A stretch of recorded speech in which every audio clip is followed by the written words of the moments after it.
महाशिवरात्रि पर्व के अवसर पर महाकाल मंदिर में श्रद्धालुओं के लिए विशेष व्यवस्था की गई है।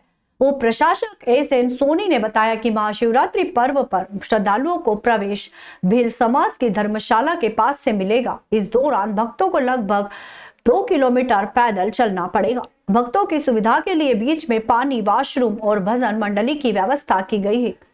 सुरक्षा के लिए 200 अतिरिक्त जवान हायर किए जाएंगे। होमगार्ड के जवानों की भी मदद ली जाएगी। दर्शन के लिए विशेष व्यवस्था की गई है।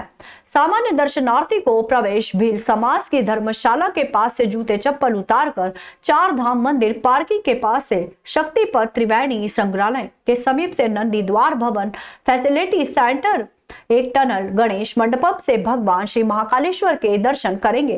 सामान्य दर्शनार्थी दर्शन के बाद नई टनल से दर्शनार्थी बाहर जाने के लिए बड़ा गणेश मंदिर के समीप हरसिद्धि मंदिर तिराहा पुनः 4 धाम मंदिर पर पहुंचकर अपने गंतव्य की ओर प्रस्थान करेंगे।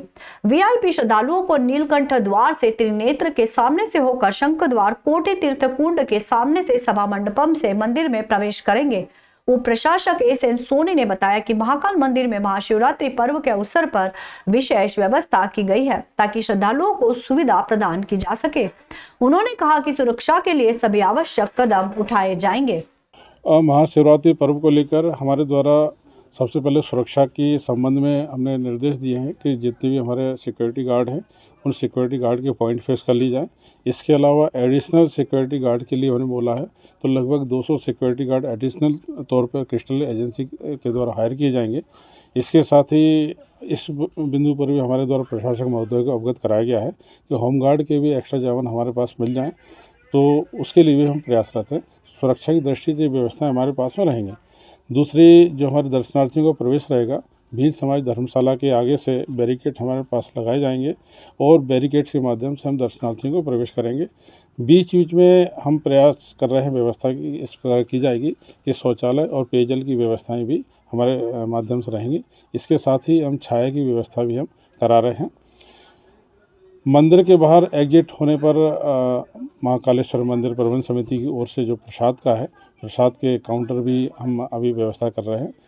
इसके साथ ही जो छोटी छोटी व्यवस्था हैं, कैमरा है, अन्य चीज़ें हैं, इन सारी व्यवस्थाएं भी हम कर रहे हैं और हमारा ये इस प्रकार का पूरा प्रयास रहेगा कि किसी भी दर्शनार्थी को किसी प्रकार की कोई असुविधा ना हो। उज्जैन के प्रसिद्ध महाकालेश्वर मंदिर में सुरक्षा व्यवस्था को लेकर एक बड़ा सवाल खड़ा हो गया है। हाल ही में संध्याकालीन आरती के बाद एक युवक द्वारा एक बच्ची को गर्भगृह के अंदर तक पहुंचाने का वीडियो सामने आया है, जो कि मंगलवार संध्या आरती के बाद का है। इस घटना के बाद मंदिर प्रशासन पर गंभीर आरोप लग रहे हैं। यह युवक वीआईपी द्वार से चांदी के द्वार पर दर्शन करने पहुंचा था, संभवतः किसी विभाग से है। इस युवक द्वारा खुद दर्शन करने के बाद बच्चे को शिवलिंग के पास दर्शन करवाने के लिए भेज दिया। यही नहीं, उसने बेखौफ तरीके से चौखट पर खड़े होकर बच्चे का वीडियो और फोटो भी बनाए।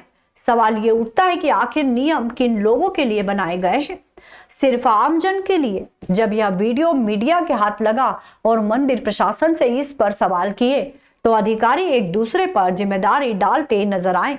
मंदिर प्रशासन की निष्क्रियता पर भी सवाल उठाए जा रहे हैं। गौरतलब है कि हाल ही में मंदिर में नए प्रशासक एस.एन. सोनी की नियुक्ति हुई है। जब मीडिया ने उनसे इस मामले को लेकर सवाल किया तो उन्होंने कहा कि घटना की जांच की जा रही है और दोषी पाए जाने पर उचित कार्रवाई की जाएगी। अब देखने वाली बात यह है कि मंदिर प्रशासन इस लापरवाही के खिलाफ कब और क्या ठोस कदम उठाता है, या फिर मामला भी अन्य विवादों की तरह सिर्फ जांच तक ही सीमित रह जाएगा। अभी एक जानकारी आपके माध्यम से प्राप्त हुई है, उसको हमने जांच के लिए दिया है और उसके संबंध जो भी दोषी होंगे उनके खिलाफ हम कार्रवाई करेंगे। नागदा नगर पालिका के सफाई कर्मचारियों पर जानलेवा हमला हुआ है, जिसमें एक कर्मचारी के सर में गंभीर चोटें आई है, दूसरा घायल हो गया है। ये घटना बिरला ग्राम थाना अंतर्गत इंद्रपुरी कॉलोनी में हुई है। पुलिस के अनुसार सफाई कर्मचारी रोड पर कचरा फेंकने की बात पर विवाद हो गया था, जिसके बाद स्थानीय निवासी ने जानलेवा हमला कर दिया। थाना प्रभारी जितेंद्र पाटीदार ने बताया कि उन पर प्रकरण दर्ज कर लिया गया है और मामले की जांच की जा रही है। इस घटना के बाद से सफाई कर्मचारी स्थानीय निवासी के बीच तनाव की स्थिति बन गई है। पुलिस ने दोनों पक्षों से बातचीत कर मामले को शांत करने का प्रयास किया है। नागदा नगर पालिका के अधिकारियों ने भी इस घटना पर चिंता व्यक्त की है और सफाई कर्मचारियों की सुरक्षा के लिए आवश्यक कदम उठाने का आश्वासन दिया है। इस मामले में आगे की जांच जारी है। पुलिस ने दोषियों के खिलाफ कार्रवाई करने का वादा किया है। कल दोपहर में करीब 3 बजे के आसपास नगर पालिका के कुछ कर्मचारी काम के लिए इंदुपुरी कॉलोनी गए थे, जहां पर एक व्यक्ति से कचरा फेंकने की बात को लेकर विवाद हुआ। मनीष और उनके पिताजी ने उनके साथ कचरा फेंकने की बात को लेकर विवाद किया, गाली गलौज की और मारपीट की उनके साथ में। देन उनके बाद फरियादी की तरफ से उसमें एफआईआर हुआ है। एफआईआर में दोनों फरियादी और जो मजरूर है दोनों एडमिट भी है अभी वर्तमान में, और एक आरोपी को हमने अरेस्ट भी कर लिया गया, जिसको आज माननीय न्यायालय में पेश किया जा रहा है। उज्जैन के भाटपछलाना थाना पुलिस ने एक बड़ी कार्रवाई करते हुए अवैध शराब की तस्करी करने वाले एक आरोपी को पकड़ लिया है। आरोपी के पास से 8 पेटी शराब और एक मोटरसाइकिल जब्त की गई है। पुलिस अधीक्षक महोदय प्रदीप शर्मा के निर्देशानुसार चलाए जा रहे अभियान के तहत भाटपछलाना थाना पुलिस ने यह कार्रवाई की है। थाना प्रभारी सत्येंद्र सिंह चौधरी के नेतृत्व में पुलिस टीम ने आरोपी संदीप पिता श्रीराम प्रजापत को पकड़ा, जो रतलाम जिले से अवैध शराब लेकर आ रहा था। पुलिस ने आरोपी के पास से 300 कार्टन देशी प्लेन शराब, 48 नग बीवर कैन और एक मोटरसाइकिल जब्त की है। आरोपी को गिरफ्तार कर पुलिस रिमांड पर भेज दिया गया है। इस कार्रवाई में थाना भाटपछलाना पुलिस टीम की सराहनीय भूमिका रही। इसी क्रम में कल थाना भाटपछलाना पुलिस द्वारा शाम को उनिजा माधवपुरा के पास आरोपी संदीप प्रजापत निवासी बड़नगर को पकड़ा गया, जो मोटरसाइकिल पर 6 पेटी प्लेन शराब व 2 पेटी बियर की लेकर बड़नगर तरफ जा रहा था, जिसे पकड़ा और उसके विरुद्ध धारा 34(2) आबकारी अधिनियम की कार्रवाई की गई है। आरोपी ने पूछताछ में बताया है कि उक्त शराब को वह रतलाम जिले की सिमलावदा दुकान से लेकर आया है। आरोपी का पुलिस रिमांड लेकर अग्रिम कार्रवाई की जा रही है। उज्जैन में भारतीय जीवन बीमा निगम के कर्मचारियों ने आज दोपहर में 1 घंटे अपना काम बंद कर अपनी मांगों को लेकर प्रदर्शन किया। All India insurance employees association के आह्वान पर इंश्योरेंस एम्प्लॉइज यूनियन की उज्जैन इकाई द्वारा भारतीय जीवन बीमा निगम में वर्ग 3 एवं वर्ग 4 में नई भर्ती शीघ्र प्रारंभ करने की मांग की है। यूनियन के संयुक्त सचिव प्रशांत सोहले एवं अनिल कुरेल ने जानकारी देते हुए बताया कि भारतीय जीवन बीमा निगम के सबसे बड़े कर्मचारी संगठन all India insurance employees association को मान्यता देने की प्रमुख मांगों का प्रदर्शन किया। कर्मचारियों का कहना है कि भारतीय जीवन बीमा निगम में यदि शीघ्र नई भर्ती किए जाने की कार्यवाही प्रारंभ नहीं की गई तथा निगम के सबसे बड़े संगठन को मान्यता नहीं दी गई तो भविष्य में अनिश्चितकालीन हड़ताल संबंधित व्यापक आंदोलन किया जाएगा।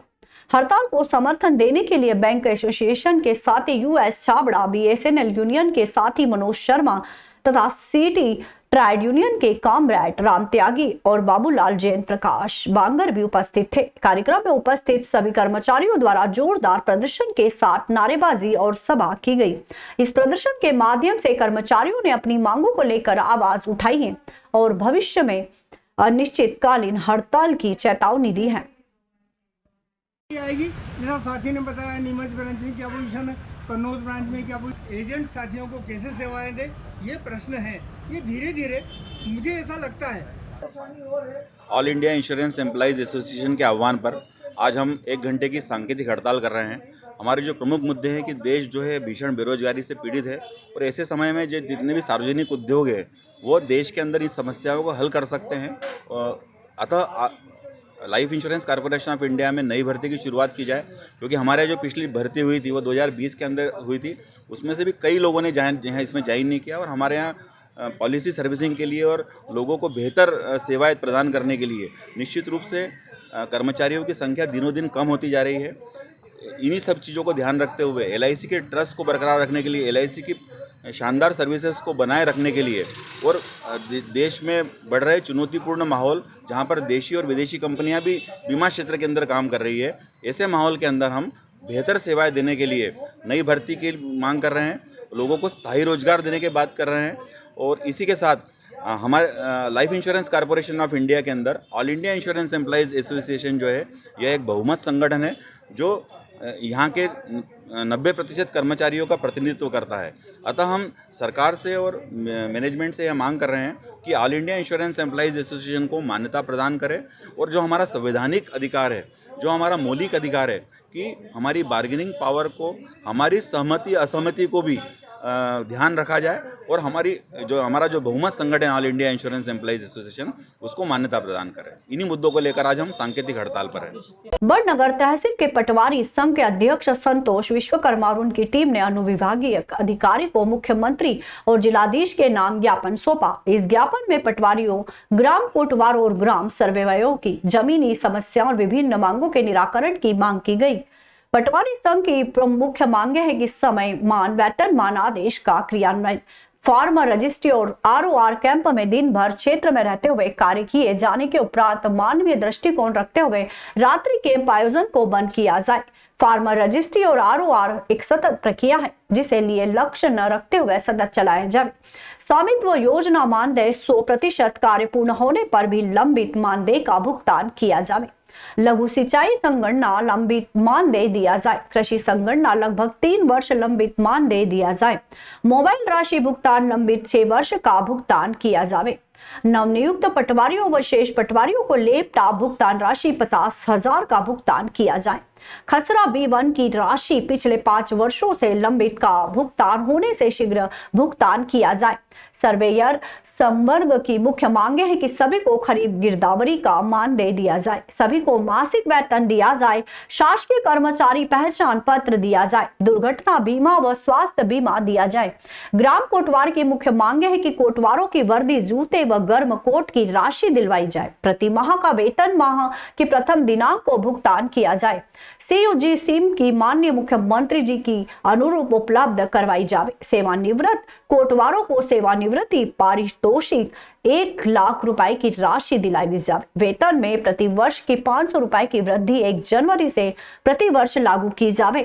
पटवारी संघ ने चेतावनी दी है कि यदि उनकी मांगे नहीं मानी गई तो वे 24 से 26 फरवरी तक 3 दिवसीय अवकाश पर रहेंगे और आगे भी चरणबद्ध आंदोलन को विवश होंगे। आज ग्राम कोटवार, ग्राम सर्वेयर और पटवारियों की विभिन्न जमीनी समस्याओं और उनकी जो लंबित मांगे हैं, उनके जो आज तक लंबित हैं उनको पूरी कराने के लिए हमने ज्ञापन प्रेषित किया है माननीय मुख्यमंत्री महोदय के नाम, जो कि मुख्यमंत्री महोदय के स्तर की हैं, और जो जिला स्तर की मांगे हैं उनके लिए माननीय कलेक्टर महोदय के नाम पे ज्ञापन SDM साहब को आज प्रेषित किया है। जो हमारी मांगे हैं उसमें ग्राम कोटवार और ग्राम सर्वेयर की मुख्य मांगे ये हैं कि ग्राम कोटवार और ग्राम सर्वेयर फील्ड में काम करते हैं, डेली खेत और इनको फील्ड में जाना पड़ता है। इनकी सुरक्षा क्या है, इनके जो भी पारितोषिक है रिटायरमेंट पे जो घोषणाएं हुई हैं उस अनुसार इनको प्राप्त नहीं हो रहे हैं, इनके वेतन समय पे नहीं मिल रहे हैं। जब इनको वेतन समय पे मिल पाएगा तभी ये काम कर पाएंगे फील्ड में। अभी ये परेशानी से जैसे तैसे शासन को समय पर काम करके दे रहे हैं, लेकिन अगर इनका वेतन समय से मिलेगा तो और उत्साह से काम करेंगे। ऐसे ही पटवारी संवर्ग की जो लंबित मांगे हैं उनके निराकरण के लिए भी हमने माननीय मुख्यमंत्री महोदय और माननीय कलेक्टर महोदय को ज्ञापन प्रेषित किया है। इसमें पटवारी संवर्ग की मांगे हैं, 2800 ग्रेड पे की मांग थी।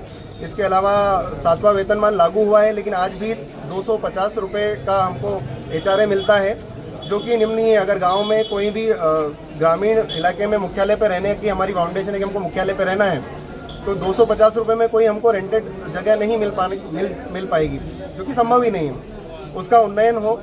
इसके अलावा फार्मर रजिस्ट्री अभी चल रही है। फार्मर रजिस्ट्री हर किसान की बनना है, उसमें ज़मीनी समस्याएं आ रही है, आधार अनुसार उसमें करेक्शन होते हैं, आधार के अनुसार ही बनती है और आधार में नाम अलग होता है, ज़मीन में रिकॉर्ड में नाम अलग होता है। उस कारण से उसमें समय लग रहा है। उसके कारण कहीं जगह तहसीलों में कार्रवाइयाँ हुई है, वो कार्रवाइयाँ ना हो, उसमें समय सीमा कोई निर्धारित ना हो, लक्ष्य निर्धारित ना किया जाए, क्योंकि ये काम सतत चलने वाले हैं, इनको सतत ही करवाया जाए।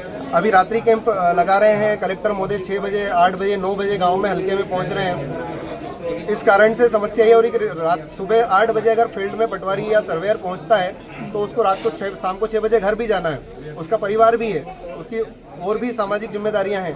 उन सबको होते हुए भी वो सब काम कर रहे हैं और भरसक प्रयास से कर रहे हैं। आज उज्जैन जिला फार्मर रजिस्ट्री और दूसरे कामों में भी अच्छा प्रदर्शन कर रहा है। जी, जैसा कि पटवारियों के ज्ञापन में स्पष्ट है कि उनकी प्रांतीय कमेटी के आह्वान पर उनके द्वारा ये ज्ञापन प्रस्तुत किया गया है, जिसमें उनके द्वारा विभिन्न मांगों को विशेष रूप से स्वामित्व के समय किया गया काम, जनगणना और कृषि संगणना के समय किए गए काम का मानदेय से संबंधित मांगें ज़्यादा हैं।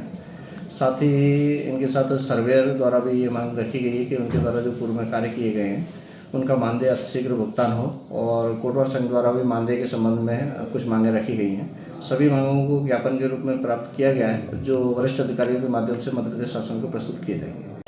महिदपुर शासकीय महाविद्यालय में अपनी विभिन्न समस्याओं को लेकर NSUI छात्र संगठन के छात्रों ने धरना देकर प्राचार्य आशा सक्सेना को ताला और ज्ञापन सौंपा।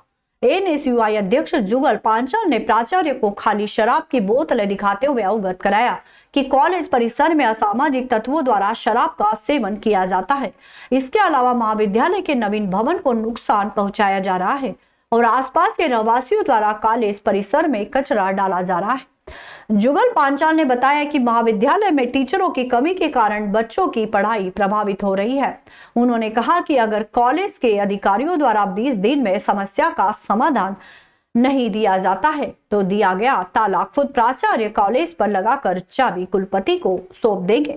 इस अवसर पर प्राचार्य आशा सक्सेना ने कहा कि छात्रों की समस्याओं का समाधान करने के लिए वे पूरी तरह से प्रतिबद्ध है। उन्होंने कहा कि वे जल्द से जल्द छात्रों की समस्याओं का समाधान करने के लिए काम करेगी। देखिए, हम विगत 3-4 वर्षों से कंटिन्यू कॉलेज में आके छात्रों की समस्या सुन के हम लोग काम करते हैं, परंतु हमको जो मुख्य बिंदु 6-7 हमारे बिंदु थे जिसपे हम बड़े समय से मांग कर रहे थे कि इनको सुधारा जाए, परंतु चीज़ों को हमने ज्ञापन दे के नहीं सुधर पाई। तो हमने आज एक सोचा था कि एक तालाबंदी का हम एक प्रोग्राम जमाएंगे जिसमें कि प्रशासन को, कॉलेज समिति को भी एक पता चले कि कॉलेज किस लिए बंद किया जाता है। परंतु हमें खुद अच्छे लोगों के जरिए फोन आए, उन्होंने बोला कि आज आखिरी तारीख है, 20 तारीख है, परीक्षा फॉर्म की आखिरी तारीख है, तुम लोग ऐसा ना करें जिससे कि अस्त व्यस्त कॉलेज में बच्चे परेशान हो।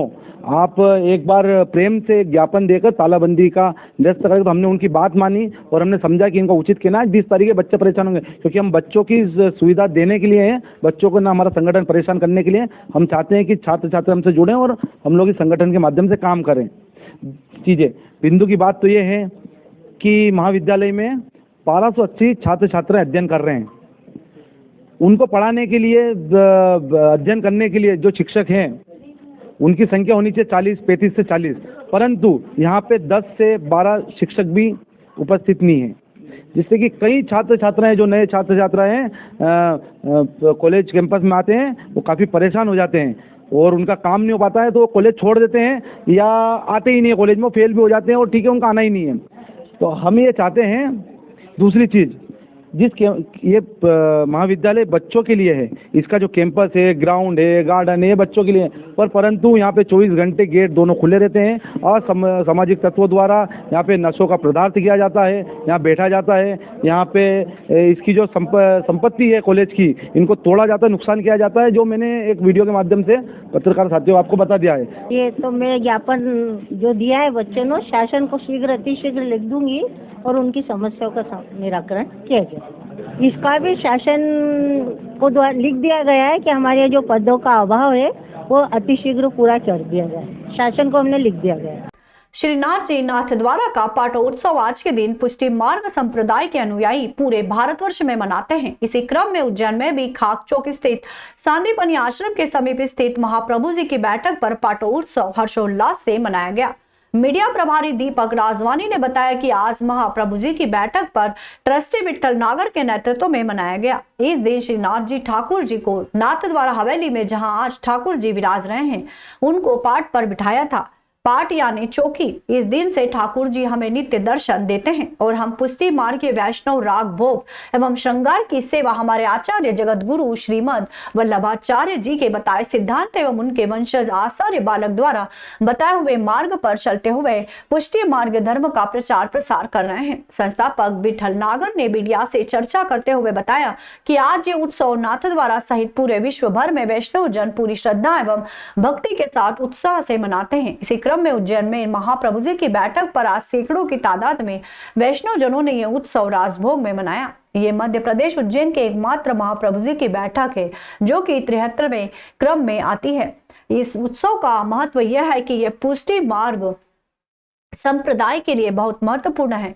ये उत्सव श्रीनाथ जी ठाकुर जी की पूजा और सेवा के लिए समर्पित है। इस दिन वैष्णव जन श्रीनाथ जी ठाकुर जी की पूजा और सेवा करते हैं, उनके दर्शन करते हैं। इस उत्सव की विशेषता यह है कि इस दिन श्रीनाथ जी ठाकुर जी को पाट पर बिठाया जाता है। ये पाट एक विशेष प्रकार की चौकी होती है जिस पर श्रीनाथ जी ठाकुर जी की मूर्ति रखी जाती है। इस दिन वैष्णव जन श्रीनाथ जी ठाकुर जी की पूजा और सेवा करते हैं और उनके दर्शन करते हैं। संस्थापक विठल नागर ने आगे बताया कि इस दौरान वल्लभ वैष्णव मंडल और वल्लभ वैष्णव युवा एवं महिला मंडल के पदाधिकारियों को मनोनीत किया गया, जिसमें वल्लभ वैष्णव मंडल का अध्यक्ष आनंद पुरोहित को और युवा वल्लभ वैष्णव मंडल का अध्यक्ष अमित नागर को नियुक्त किया गया। वहीं महिला मंडल का अध्यक्ष नुपुर नीमा को नियुक्त किया गया। इस दौरान तीनों पदाधिकारियों ने कहा कि वल्लभ वैष्णव मंडल साल भर धार्मिक आयोजन करता है और हमारा उद्देश्य यह है कि देशवासी वैष्णव संप्रदाय को जाने, समझे और उनके बताए मार्गों पर चले, साथ ही हम लोगों को अधिक से अधिक वैष्णव संप्रदाय से जोड़ सके। निवेदन किया है कि अपनी पूरी टीम बनाकर और आगामी 1 अप्रैल से इस कार्यक्रम को विधिवत प्रारंभ करें। और युवा मंडल जो हमारी बहुत सक्रिय टीम है उसमें हमने हमारे भाई अमित नागर को अध्यक्ष बनाया है और सचिव के रूप में हमने भाई अमरजी दिसावल और कोषाध्यक्ष के रूप में भाई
आज हमारे आराध्य भगवान श्री कृष्ण नाथ द्वारा मंदिर का पाटोत्सव का दिन है।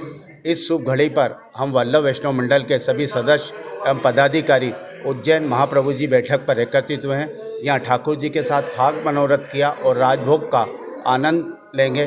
साथ ही आज वल्लभ वैष्णव मंडल के संस्थापक अध्यक्ष भाई विठल जी नागर ने, जो कि एक हमारी प्रक्रिया है, नई कार्यकारिणी की घोषणा की। उस मनोनयन के अंतर्गत आज वल्लभ वैष्णव मंडल के अंतर्गत अध्यक्ष का दायित्व मुझे दिया गया है। इस दायित्व के लिए मैं संस्थापक अध्यक्ष भाई विठल जी नागर एवं महिला मंडल, युवा मंडल के सभी साथी और सभी सदस्यों का धन्यवाद ज्ञापित करता हूं और भविष्य में विश्वास दिलाता हूं वे वैष्णव जन के लिए अधिक से अधिक हम तीनों मंडल मिलकर कार्य करेंगे, ऐसा प्रयास करेंगे और वल्लभ कुल संप्रदाय की ध्वज पताका को अधिक से अधिक ऊंचाइयों पर ले जाने का प्रयास करेंगे। श्री वल्लभ वैष्णव महिला मंडल के लिए मुझे अध्यक्ष नियुक्त किया गया है। पिछली बार हमारे संस्था में 150 महिलाएं थी। हम कोशिश करेंगे कि इसका लक्ष्य और आगे बढ़ाकर सब मिलकर के सभी महिला मंडल को साथ में लेकर के हम वैष्णव संप्रदाय का नाम करें और वैष्णव पताका आगे फैलाएं। किस प्रकार का काम करते हैं आपकी संस्था? धार्मिक काम भी करते हैं, सामाजिक काम भी करते हैं और कुछ सांस्कृतिक कार्यक्रम भी होते हैं। पिछले साल हमने बहुत भव्य स्तर पर भागवत जी कथा का आयोजन किया था। विभिन्न यात्राएं होती हैं। हम कोशिश करेंगे कि इस बार भी हम कुछ अच्छा बड़ा करने की कोशिश करें, सभी वैष्णवों को साथ में जोड़कर रखें। आज के दिन हमने फाग उत्सव मनाया है, आगे भी हम कोशिश करके कुछ अच्छा ही करते रहेंगे। श्री वल्लभ वैष्णव युवा मंडल के अध्यक्ष पद पर आज मुझे मनोनीत किया गया है। संस्थापक संयोजक श्री विठल जी नागर ने मुझे आज इस पद पर निर्वाचित किया है और मैं जो भी आदेश करेंगे बड़े वल्लभ मंडल, वैष्णव युवा मंडल, वैष्णव महिला मंडल, उस सब कार्य को मैं पूर्णतः करने की कोशिश करूँगा। ये आज हमारा यहाँ पर श्रीनाथ जी जो नाथ द्वारा में विराजित है, उनका पाटोत्सव था। पाटोत्सव का मतलब उस दिन आप ठाकुर जी उस जगह पे विराजे थे, उसको हम पाटोत्सव जन्मोत्सव के नाम से मनाते हैं। और उसी क्रम में ये श्री वल्लभाचार्य महाप्रभु जी की जो बैठक है, ये मध्य प्रदेश की एकमात्र बैठक है। ये 73वें क्रम पे आती है। कुल भारत में 84 बैठक है श्री महाप्रभु जी की, जिसमें ये 73वीं बैठक पूज्यपाद गोस्वामी तिलकाय श्री 108 श्री राकेश कुमार जी महाराज, श्री इंद्र दमन जी महाराज मुंबई नाथद्वारा और श्री विशाल बाबा साहब नाथद्वारा मुंबई के माथे विराजती हैं। और आज हमने ठाकुर जी का पाटोत्सव हमारे वल्लभ वैष्णव मंडल के साथ मनाया। वल्लभ वैष्णव मंडल, युवा मंडल और महिला मंडल का यहाँ मनोनयन किया गया, जिसमें वल्लभ वैष्णव मंडल के अध्यक्ष भाई आनंद जी पुरोहित को नियुक्त किया गया और युवा मंडल के अध्यक्ष भाई अमित नागर को नियुक्त किया गया और महिला मंडल में अध्यक्ष नुपुर बेन नीमा को नियुक्त किया गया है। इनको आग्रह किया है कि तीनों अध्यक्ष अपनी पूरी टीम बनाकर और 1 अप्रैल के बाद ही हमारा नया सत्र प्रारंभ होगा। विगत 2 वर्षों से हम इस प्रकार के कार्यक्रम वल्लभ वैष्णव मंडल में पुष्टि मार्ग, धर्म संस्कार, प्रचार प्रसार इसके माध्यम से कार्य करते आ रहे हैं और आगामी समय में भी हम भव्य रूप से इस प्रकार के कार्यक्रम करेंगे, ऐसी हमारी का निरीक्षण किया और बताया कि आगामी सिंहस्थ 2028 महापर्व के अंतर्गत महाविद्यालय परिसर में लगभग 27 करोड़ रुपए की लागत से नवीन गर्ल्स और बॉयज हॉस्टल तथा 8 करोड़ रुपए की लागत से नवीन ऑडिटोरियम का निर्माण किया जाएगा। इनके निर्माण से महाविद्यालयीन उपयोग के साथ साथ आगामी सिंहस्थ महापर्व में ड्यूटीरत शासकीय कर्मचारियों को ठहराने की भी सुविधा मिल सकेगी। जानकारी दी गई है कि उक्त निर्माण कार्यों की प्रशासकीय स्वीकृति प्राप्त हो चुकी है। बालक और बालिका छात्रावास भवन का निर्माण 3 मंजिला किया जाएगा। दोनों की क्षमता 250 सीटर होगी। इसके अलावा ऑडिटोरियम का निर्माण 1220 स्क्वायर मीटर में किया जाएगा। इसकी क्षमता 500 सीटर होगी। टेंडर प्रक्रिया के पूर्ण होने के बाद निर्माण कार्य प्रारंभ होगा। परिसर में स्थित पुरानी बिल्डिंग को डिसमेंटल करके नवीन भवनों का निर्माण किया जाएगा। कलेक्टर सिंह ने महाविद्यालय परिसर में औषधि विद्यावन स्मार्ट क्लासेस सेंट्रल लाइब्रेरी का अवलोकन किया गया। भाजपा महिला मोर्चा उज्जैन ने मुख्यमंत्री डॉक्टर मोहन यादव द्वारा 17 धार्मिक शहरों में शराबबंदी किए जाने पर मानव श्रृंखला बनाकर आभार प्रकट किया है। इस अवसर पर महिला मोर्चा के अध्यक्ष प्रमीला यादव के नेतृत्व में टावर चौक फ्रीगंज पर मानव श्रृंखला बनाई गई और मुख्यमंत्री के आभार की तख्तियां लेकर आभार प्रकट किया गया। इस अवसर पर नगर अध्यक्ष संजय अग्रवाल, महापौर मुकेश टटवाल, निगम सभापति कलावती यादव सहित कई अन्य पदाधिकारी और कार्यकर्ता उपस्थित थे। निगम सभापति कलावती यादव ने कहा कि मध्य प्रदेश सरकार के मुख्यमंत्री डॉक्टर मोहन यादव द्वारा 17 धार्मिक शहरों में शराबबंदी का निर्णय स्वागत योग्य है और महिलाओं के हित का निर्णय है। उन्होंने कहा कि शराबबंदी के इस निर्णय से घरों और समाज में बहुप्रतीक्षित शांति का प्रसार होगा। इससे महिला और बच्चों का अधिक सम्मानजनक और समृद्ध जीवन जीने में मदद मिलेगी। इस निर्णय के धन्यवाद के लिए मुख्यमंत्री जी का आभार भाजपा महिला मोर्चा द्वारा मानव श्रृंखला बनाकर व्यक्त किया गया। हमारे आदरणीय गजेंद्र खत्री जी भी हमारे बीच यहाँ पर मौजूद हैं। सरकार और मध्य प्रदेश के यशस्वी मुख्यमंत्री डॉक्टर मोहन यादव जी के द्वारा एक कड़ा और बड़ा निर्णय लिया गया। एक समाज की धारा बदलने वाला निर्णय लिया गया।